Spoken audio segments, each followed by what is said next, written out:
ಇನ್ನೊಂದು ಪಾರ್ಟಿ ಅವರು ಅವ್ರ ಪಾಪ MGR ತರ ಆಗೋದಕ್ಕಂತ ಹೊರಟ್ಬಿಟ್ಟಿದ್ದಾರೆ. ಅದೆಲ್ಲ ಆಗಲ್ಲ. ಫಿಲಮ್ ಗಿಲಮಲ್ಲಿ ಹಿಂಗ್ ಅನ್ಕೊಂಡು ಹೋಗ್ಬೇಕಷ್ಟೇ. Mister Vijay is immatured politician. He doesn't know maturity. I think he might have TMC with him. That's all. Bro, ನಾನು ಎಣ್ಣೆ ಹೊಡೆದಿಲ್ಲ. I am steady.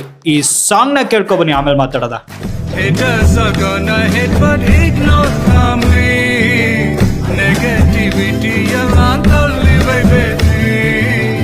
Focus on what you dream and don't worry my baby. ಹೇಳಬೇಕು ಅಂತಂದ್ರೆ ಆ ವ್ಯಕ್ತಿಗೆ ಎಲ್ಲೆಲ್ಲಿಂದ ಅವಮಾನಗಳು ಮಾಡಿದ್ದು ಅಲ್ವಾ.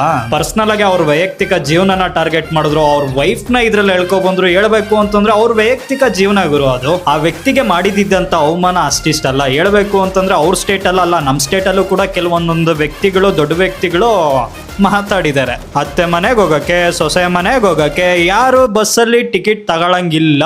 ನಿಮ್ಗೆ 2,000 ರೂಪಾಯಿ ಬೇಕಾ ಬೇಡವಾ? ಈ ತರ ಜನಗಳಿಗೆ ಫ್ರೀ ಅಂತ ಕೊಟ್ಬಿಟ್ಟು ಫ್ರೀ ಕೊಟ್ಟಿ ಜನಗಳನ್ನ ಹಾಳು ಮಾಡೋದಕ್ಕಿಂತ ಇದನ್ನೆಲ್ಲ ಪ್ರೊವೈಡ್ ಮಾಡೋ ಬದಲು ಜನಗಳಿಗೆ ಏನ್ ನೆಸೆಸಿಟಿ ಇದೆಯೋ ಅದನ್ನ ಪ್ರೊವೈಡ್ ಮಾಡಿದಿದ್ರೆ ಜನಗಳು ತಲೆ ಮೇಲೆ ಇಟ್ಕೊಂಡು ಮೆರೆಸಿರೋರು. ಅಂತದ್ದು ಜನಗಳಿಗೆ ಯೂಸ್ ಆಗೋಂತ ಥಿಂಗ್ ಏನ್ ಮಾಡ್ಬೋದು ಅಂತ ಥಿಂಕ್ ಮಾಡ್ದ ಅಂತಂದ್ರೆ ಎಜುಕೇಶನ್ ಸಿಸ್ಟಮ್. ಅದನ್ನ ಇಟ್ಕೊಂಡು ಬಿಸ್ನೆಸ್ ಅಲ್ಲ, ಜನಗಳ ದುಡ್ಡು ಜನಗಳಿಗೆ ಕೊಡೋದನ್ನ ಬಿಟ್ಟು ಸ್ವಂತ ದುಡ್ಡನ್ನ ಕೊಟ್ಟಿದ್ದಿದ್ರೆ ಗೊತ್ತಾಗಿರೋದು. ತಳಪತಿ ವಿಜಯ್ ಹೇಳ್ಬೇಕು ಅಂತಂದ್ರೆ ಒಂದು ಸಿನಿಮಾ ಮಾಡ್ದ ಅಂತಂದ್ರೆ ಏನಿಲ್ಲ ಅಂತಂದ್ರೆ 200 ಇಂದ 275 ಕೋಟಿನ ಚಾರ್ಜ್ ಮಾಡ್ತಾರಂತೆ. ಆ ವ್ಯಕ್ತಿ ದುಡ್ಡು ಮಾಡ್ಬೇಕು ಅನ್ನೋ ಇಂಟೆನ್ಷನ್ ಇತ್ತು ಅಂದಿದ್ರೆ ರಾಜಕೀಯಕ್ಕೆ ಬರುವಂತ ಅವಶ್ಯಕತೆ ಇರ್ಲಿಲ್ಲ ಅನ್ಸುತ್ತೆ. ವರ್ಷಕ್ಕೆ 2 ಫಿಲಮ್ ಅಂತ ಮಾಡಿದ್ರು 500 ಕೋಟಿ ಮೇಲೆ ದಾಟಿರೋದು ಕರೆಕ್ಟ್ ಅಲ್ವಾ. ಏನಾದ್ರು ಮಾಡ್ಬೇಕು ಅನ್ಬಿಟ್ಟು ಯಾವ್ದಾದ್ರು ಒಂದು ವ್ಯಕ್ತಿ ಏನಾದ್ರು ಮಾಡೋದಕ್ಕಂತ ಹೋದ ಅಂತಂದ್ರೆ ಅವನ್ನ ಕೀಳಾಗಿ ನೋಡೋದಕ್ಕೆ ಹೋಗ್ಬೇಡಿ, ಅವ್ನ ಕೈಯಲ್ಲಿ ಆಗಲ್ಲ ಅನ್ಬಿಟ್ಟು ಟೀಕೆ ಮಾಡೋದಕ್ಕೆ ಹೋಗ್ಬೇಡಿ. ಏನಕ್ಕೆ ಅಂತಂದ್ರೆ ಒಂದು ವ್ಯಕ್ತಿ ಏನಾದ್ರು ಒಂದು ಮಾಡೋದಕ್ಕಂತ ಹೋದ ಅಂತಂದ್ರೆ ಅವ್ನ ಕೆಪಾಸಿಟಿ ಏನು ಅಂತ ತೋರಿಸುತ್ತೆ. ಅವ್ನ ಬಗ್ಗೆ ನೆಗೆಟಿವ್ ಆಗಿ ನೀವೇನಾದ್ರು ಮಾತಾಡ್ದ ಅಂತಂದ್ರೆ ನಿಮ್ಮ ಯೋಗ್ಯತೆ ಏನು ಅಂತ ತೋರಿಸುತ್ತೆ.